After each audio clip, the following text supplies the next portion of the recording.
Tout comme chez vous, le roi de l'ameublement dans la ville capitale. Pour vos besoins en meubles luxueux de bureaux, de salles de conférences, de jardins, de terrasses, de salons, de chambres, etc. Plus de soucis. Rapprochez-vous de l'établissement Tout comme chez vous et la solution est tout trouvée. Tout comme chez vous est situé à Tokota Davo, à 150 mètres environ de la pharmacie Davo 2 en allant vers le carrefour Renvier. Tout comme chez vous, c'est aussi à la place de l'unité d'Akonamboué. Contact 97 33 25 43 66 21 0022. Tout comme chez vous, venez à nous pour donner du goût à votre intimité. Vous avez besoin d'un espace publicitaire pour faire connaître votre société ou vos produits? Seul Guérit TV Monde peut vous satisfaire. Pour tout renseignement, contactez le 00229 91 19 10 10. Guérit TV Monde, le leader des web TV.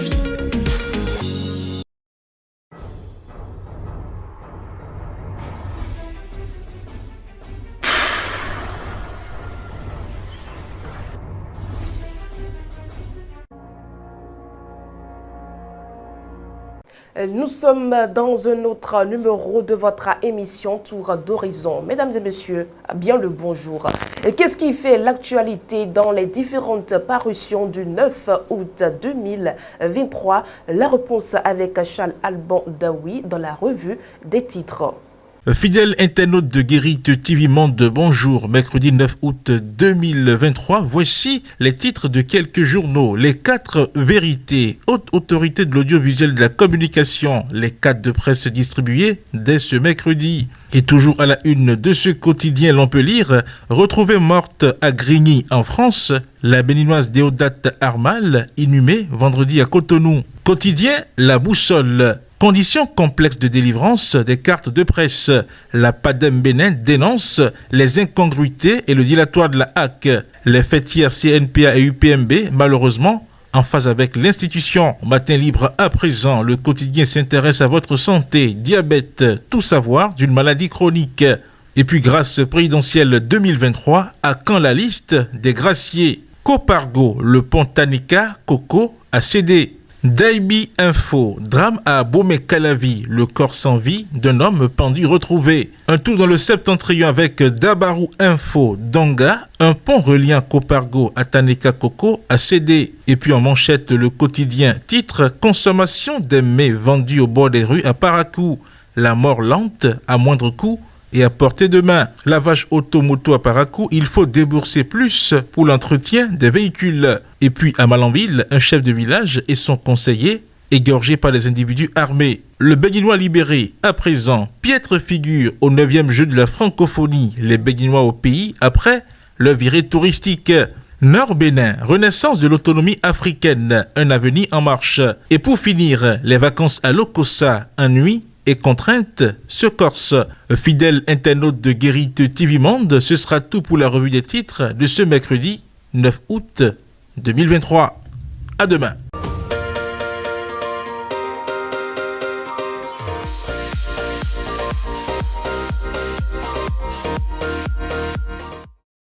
Les habitants de l'arrondissement de Ouédomé, une localité de la commune de Dangbo, vivent avec les risques d'inondation depuis quelques semaines. Les populations riveraines du fleuve sont partagées entre la sauvegarde de leur vie et de leurs biens. Robert Agossou Bodé, l'invité du jour, nous parle de la situation.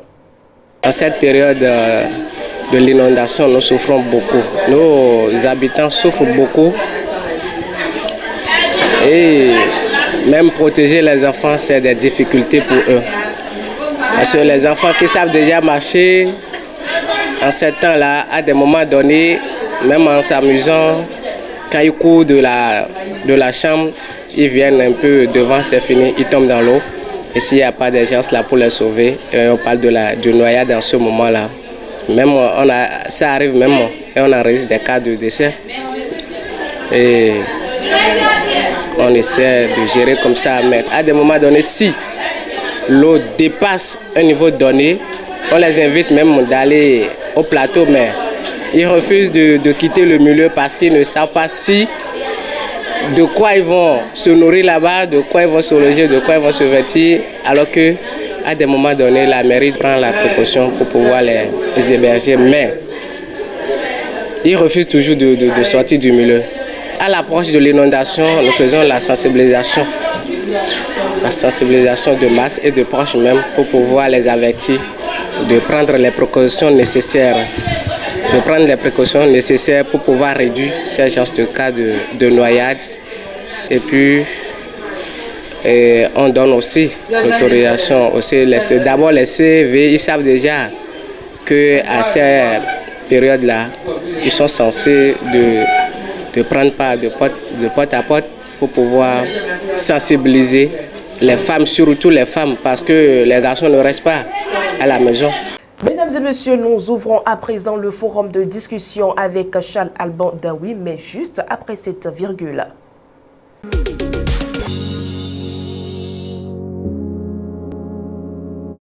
Charles Alban Daoui, bonjour. Bonjour Latifat Kaweda. La présidentielle de 2021 est passée depuis 2 ans, mais il y en a qui continuent d'en souffrir.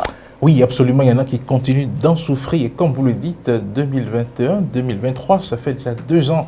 Et ces personnes qui continuent d'en souffrir, ce sont ces jeunes, toutes ces personnes qui ont été arrêtées et qui sont en détention préventive ou provisoire dans les prisons du Bénin parce qu'ils ont été arrêtés dans le cadre des manifestations organisées à l'époque pour contester les conditions dans lesquelles ces élections-là ont été donc organisées. On se rappelle qu'il y avait des partis d'opposition qui n'ont pas pu prendre part à cette élection-là et ça avait fait l'objet donc de contestations dans certaines localités du Bénin. Il y avait même eu des manifestations, il y avait eu même des situations où les forces armées béninoises ont été pris à partie, ont été blessés. On se rappelle donc de ces événements donc malheureux. Donc il y a des personnes qui ont été donc incarcérées, qui ont été privées de leur liberté depuis ce temps-là. Et ces personnes sont encore en prison. Ils sont des jeunes, ils ont des occupations, ils sont étudiants, ils sont tels, etc. Depuis 2 ans, silence radio après donc leur enfermement. Et on n'entend plus rien là-dessus. Donc ces personnes-là, en prison, ne savent même pas quel est le sort qui leur est réservé.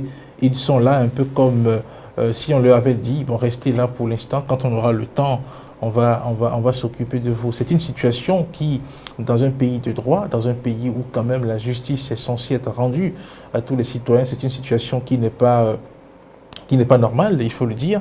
N'est pas normal parce qu'un citoyen a besoin, s'il est coupable de quelque chose, il a besoin qu'on le lui notifie, il a besoin qu'on lui fasse un procès. Et s'il y a des peines qu'il encourt, il faut que ces peines soient donc prononcées et que ces personnes-là puissent donc exécuter ces peines-là. Une situation dans laquelle ces gens, la situation dans laquelle ces personnes sont, et ils ne savent même pas quels sont les chefs d'accusation contre eux, on ne sait pas ce qui leur reprochait concrètement.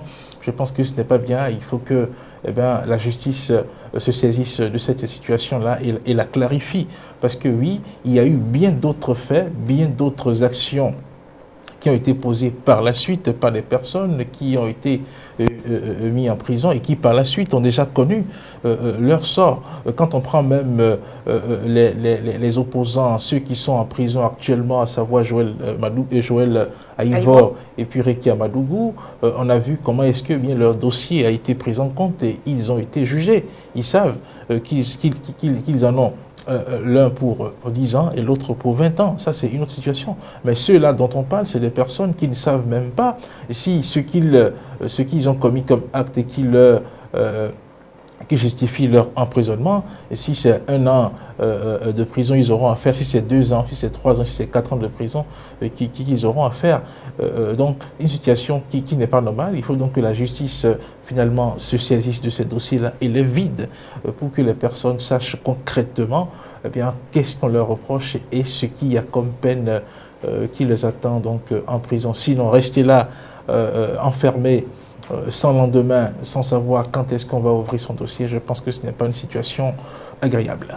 Et des voix s'élèvent de plus en plus pour demander la clémence du chef de l'État à l'endroit de tous ces jeunes emprisonnés dans le cadre des constatations liées à l'organisation de cette élection. Oui, absolument, parce que oui, on estime que lui, le chef de l'État, lui, il a la possibilité donc d'agir au-delà donc de la justice, au-delà du travail que la justice aura à faire. On estime que le chef de l'État a la possibilité, eh bien, d'agir pour que ces personnes soient libérées.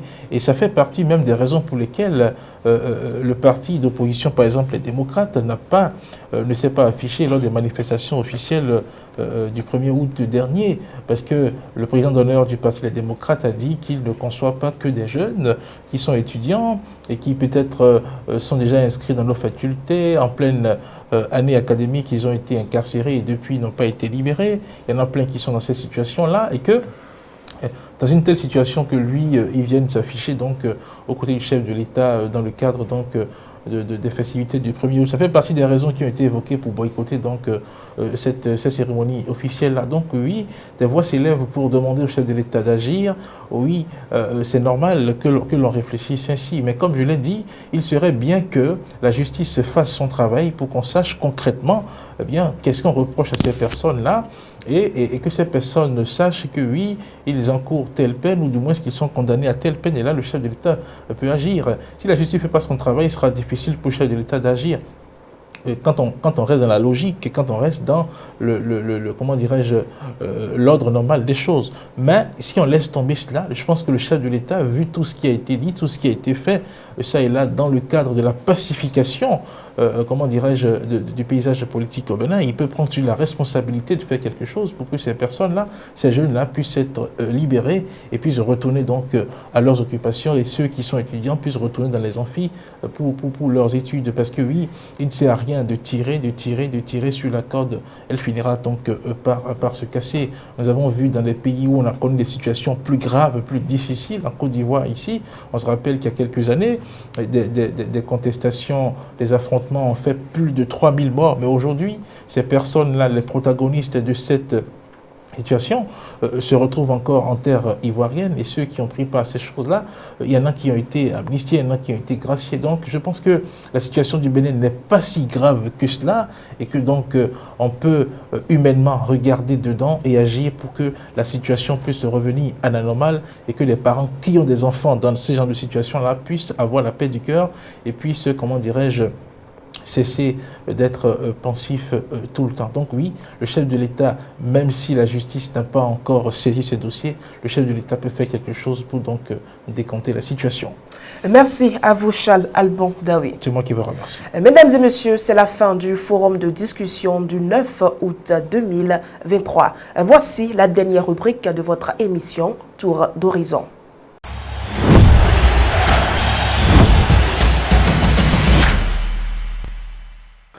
En huitième de finale de la Coupe du Monde féminine, ce 8 août 2023, la France a battu le Maroc avec un score de 4-0. En totalisant 3 points, les Bleus filent en quart de finale et jouent le prochain match avec l'Australie, l'autre pays hôte de la compétition. Découvrons d'autres actualités sportives avec Evelyne Dossou.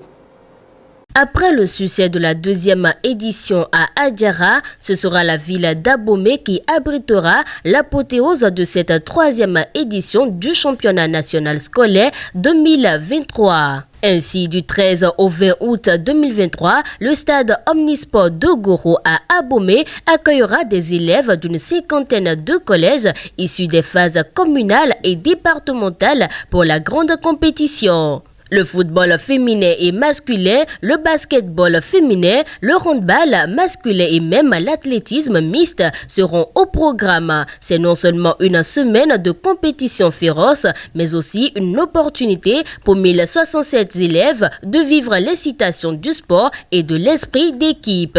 La compétition qui se veut être un nid pour dénicher les talents se présente avec un tout nouveau format pour cette troisième édition. Ainsi, le stade Omnisport de Goro sera ouvert tous les jours du 13 au 20 août 2023 et l'accès est totalement gratuit. On termine avec l'élimination de l'équipe dames du Nigeria à la Coupe du Monde féminine 2023. C'est donc fini pour les Super Falcons du Nigeria dans ce mondial des dames 2023. Le Nigeria a accroché les champions d'Europe en titre avant de succomber. Les Super Falcons ont empêché le rouleau compresseur de dérouler dans ce 8e de finale de la Coupe du Monde féminine à Brisbane. Les meilleures occasions ont été à l'actif de la sélection nigériane. Mais le score entre les deux sélections est resté vierge jusqu'à la fin du temps réglementaire. Lors des tirs au but, les Anglaises s'imposent 4-2